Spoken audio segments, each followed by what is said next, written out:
منظور پشتین کے معاملے پر جو کچھ کل ہوا اس اسلام آباد میں، اگر پی ٹی آئی کا کوئی بھی ورکر کسی بھی جگہ پہ کوئی کھڑا ہو کے کچھ صرف پی ٹی آئی زندہ باد کا نعرہ لگاتا ہے تو اس کے اوپر ظلم و تشدد جتنا ہوتا ہے وہ سب آپ کے سامنے ہے۔ اور اگر یہ فکس میچ نہیں تھا، 16 مہینے اسٹیبلشمنٹ کی من پسند پی ڈی ایم کی اور یا شہباز شریف کی حکومت کا وہ حصہ رہے،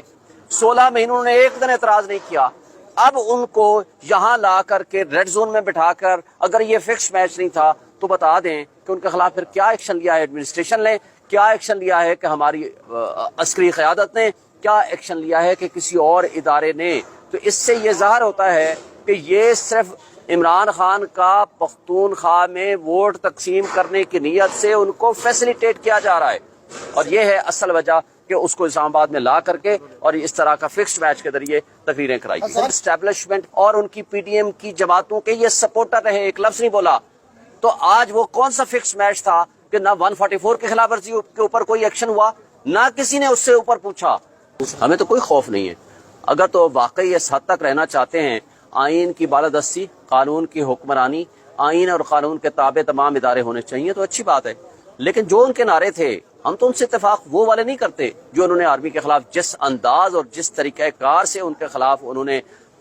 باتیں کی ہیں، ہمارا تو وہ طرز عمل کبھی نہیں رہا۔ ہم نے تو ہمیشہ اداروں کی بہتری کے لیے کام کیا ہے۔ اگر ہمیشہ ہم نے اسٹیبلشمنٹ کو کہا ہے کہ آپ اس طرح سیاست میں ملوث نہ ہوں تو یہ اس ادارے کی بھی بہتری ہے۔ ہم نے تو کبھی ایسی باتیں نہیں کی جو وہاں نعرے اور جو تقریریں ہوئی ہیں سب آپ کے سامنے، ان کے خلاف تو کوئی ایکشن نہیں لیا کہ یہ فکس میچ کر کے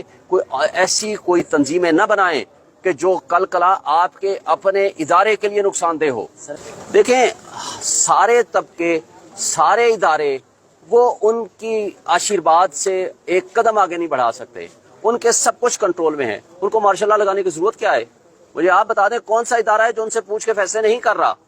ان کا کنٹرول آلریڈی ہے تو وہ کیوں وہ مارشل لا لگائیں گے؟ کور کمیٹی تقریباً ہر روز میٹنگ کر رہی ہے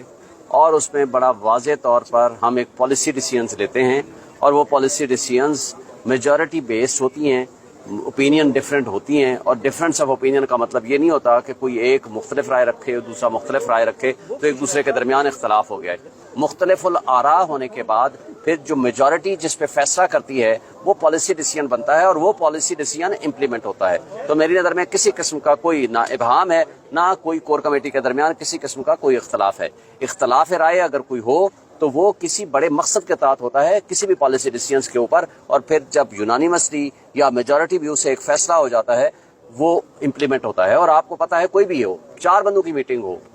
5 بندوں کی میٹنگ ہو، 3 بندوں کی میٹنگ بھی ہو، کسی ایک ایشو پہ انہوں نے ڈفرینس آف اوپینین تو ہوتی ہے، آپس میں ڈسکس کرنا ہوتا ہے، اور ڈسکشن کے بعد جب کسی نتیجے پہ پہنچ جاتے ہیں تو پھر کور کمیٹی کا روزانہ اعلامیہ جاری ہوتا ہے۔ اسی طرح لیگل جو ہماری کمیٹی ہے اور لیگل کمیٹیز میں بھی ہمارے درمیان ڈفرینس آف اوپینین ہوتی ہیں، وہ پروسیجر کے اوپر ہوتی ہیں، طریقہ کار کے اوپر ہوتی ہیں کہ کون سی پٹیشن کون سی کورٹ میں داخل کی جائے، اس کے لیے کیا گراؤنڈ چیک اپ کیے جائیں اور کیا طریقہ کار مقرر کیا جائے، اور ان کے درمیان بھی جب ہمارا کنسنسس ڈیولپ ہو جاتا ہے، میجورٹی آف دی فرینڈز جو ہمارے طے کر لیتے ہیں، پھر اس کے مطابق ہم آگے فیصلہ کر کے ہم اپنا لاہ عمل بنا کے اس کے مطابق آگے پروسیڈ کرتے ہیں۔ تو مجھے نہیں سمجھ آتی کہ شیر افضل صاحب نے کس حوالے سے وہ بات کی ہے اور کیا ان کا مقصد تھا۔ میں نہیں سمجھتا کہ ان کو اس طرح پبلکلی کوئی بات کرنی چاہیے تھی کہ اگر اپنے اس کے دل میں کوئی ایسی بات نہیں تھی تو اس کو تو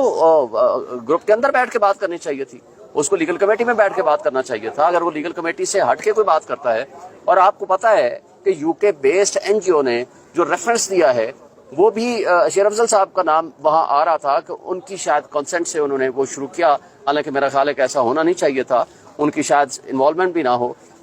لیکن وہاں ان کو ہم نے واضح اور سختی سے روکا کہ بھائی ہمارے نہ عمران خان صاحب نے ان کو اجازت دی ہے، نہ ہم میں سے لیگل کمیٹی نے ان کو اجازت دی ہے، نہ کوئی انوالومنٹ ایسی ہے کہ وہاں وہ فنڈز اکٹھا کریں اور پھر جا کر کے کوئی پٹیشن، باہر کی پٹیشن وہ کر کیسے سکتے ہیں؟ پاکستان کا یہ ایشو ہے اور پاکستان میں پٹیشنز ہونی ہے اور ہم سارے پٹیشن فائل کر رہے ہیں، تو لہٰذا یہ ہماری اجازت سے نہیں ہے۔ ذرائع کے مطابق بتایا جا رہا ہے کہ اٹک جیل کے اندر خان صاحب کو راضی کرنے کی کوشش کی جائے گی کہ وہ کسی طریقے سے ملک سے باہر جانے پر رضامند ہو۔ سر اس میں کوئی صداقت ہے؟ دیکھیں، ہمارے نالج میں یہ نہیں ہے۔ پچھلے 14 دن سے صرف 2 دفعہ ہماری میٹنگز ہوئی ہے، ایک دفعہ ان کی اہلیہ کی، 2 دفعہ اہلیہ کی، ایک دفعہ ایک وکیل صاحب کی، دوسری دفعہ دوسرے وکیل صاحب کی۔ ہم پرسوں گئے ہیں، وہاں کھڑے رہے ہیں، ہم نے 3 گھنٹے وہاں انتظار کیا ہے اور اپلیکیشن بھی دی ہے، ہائی کورٹ کا آرڈر بھی دیا ہے، لیکن اس کے باوجود ہمیں ملنے نہیں دیا گیا۔